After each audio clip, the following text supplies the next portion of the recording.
Ooh, I'm feeling cute, honey. Wow. Sis, who did your hair? BB? Me.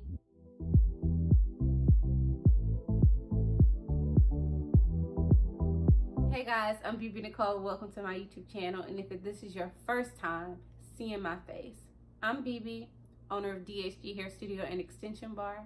And this video is going to be a microlink tutorial. I'm going to be showing you guys how I get my signature microlink look. It's actually a client fave, and no worries, I'm a licensed professional, so my advice is sound.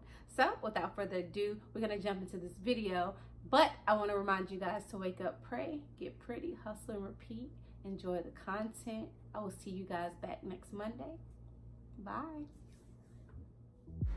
Let's get started. I'll be using DHG white label extensions in the texture loose wave. I'll only use one bundle because my hair is really fine. I'm going to quickly show you what you'll need and we'll get right into this tutorial. So the first thing you want to do is make a parting. Be very aware to leave out your perimeter hair. That way you can cover your tracks. I like to place my microlink beads side by side instead of leaving a space on the row. I like to put them back to back to back. That just prevents your tracks from slipping prematurely. And also keep in mind, when you're making each row, it's totally up to you how much hair you leave out in between. You can actually do a microlink set that has no hair left out. So each row has microlinks, if that makes any sense. It's your preference. I'm going to grab my tool and begin clamping the beads closed. Pay close attention to the way I close them because you want to make sure that the hair is freely able to move up and down and side to side, because you don't want those tracks to be too tight to where they're not flexible. If they're too tight, they're absolutely too close to the scalp.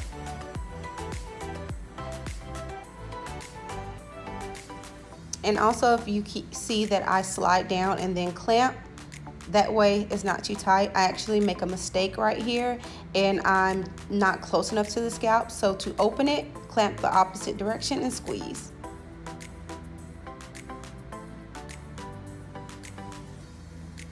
So really quickly, as we keep watching the video, the first track, I was actually out of focus. My camera was lifted too high. So I'm going to fast forward the clip and also skip ahead to the next row. Just keep in mind that I'm doing this without seeing it, so I am going to make a few mistakes and it's going to look a little messy. Again, just be a little forgiving to that. Later in the video, I am going to change locations so I can see, but just know that when you book a professional, this will be much more neat. And just know that if you're doing this on yourself, you may make a few mistakes here and there, but you know, you got to work with what you got. All right, we're on to the second row, and this is what I mean by leaving hair out. I'm going to slice this parting, but I'm also going to leave hair underneath. Remember to make sure you leave room for your perimeter hair, as I stated before.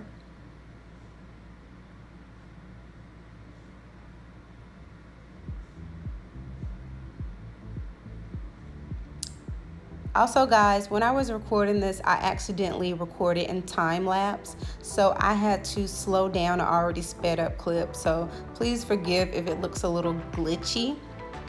I will get better with my videos. Just be patient with me, and I truly thank you guys for watching.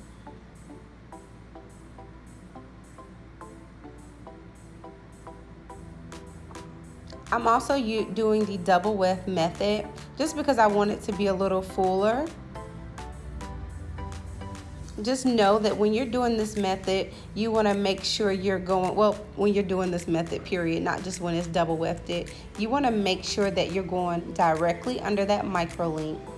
Also make sure you're securing that first link. So go through that link a couple of times and then use your finger as a guide to make sure that the needle is actually going up under that link to secure it in place.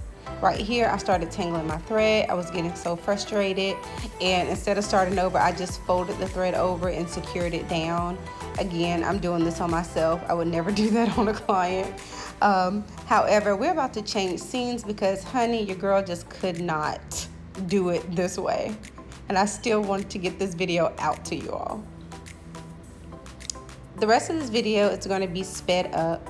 These simple steps that I've done is really all you need to know when moving forward with this video. I wanted to show you guys everything simply because I haven't showed a video where you actually get to see track placement. It's really just like laying tracks for any sew-in, except your track is actually going to be the micro links. So now I'm in my rhythm and I'm actually able to move faster and everything looks much prettier. Just continue laying your tracks, and you want to base your placement off the client's hair and also how you want to lay it. You don't have to do horseshoe patterns. You can get creative and part everything down the middle and do the wefts in each quad so you have a little bit more flexibility. This look is very customizable. Sorry it's going so fast. I just don't want this video to be super long, but I also want you guys to see how it looks as I'm going. Also, if you notice in the beginning of this video, my ends needed a trim very badly. However, I know that I'm not going to be able to cut my hair like I would be able to cut a client's, just from my point of view and doing it myself. So if you notice, my ends aren't trimmed right here, but that also helps for your hair to blend in seamlessly with the tracks because you don't have a blunt end. You have a more of a natural taper to the hair, and it doesn't create a line of demarcation. But I don't recommend that for, doing a real client, because you definitely want the ends to be healthy and you're able to cut it. You know what I mean? So you don't have to worry about that part. Just do a nice cut and it'll blend seamlessly.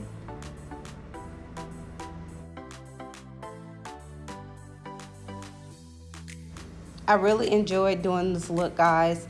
But that's pretty much it. I do not show styling or makeup in this video, but if you guys want to see that, just comment below and I'll get that video out. Make sure you guys thumbs up this video and come back next Monday for another video.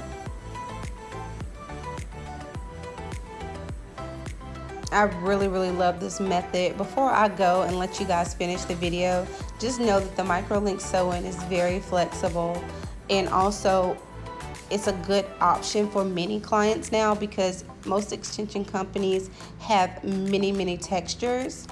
In the beginning, this method wasn't really helpful for clients because they didn't have anything to match their texture, but now thanks to the glow up, everybody can get this look.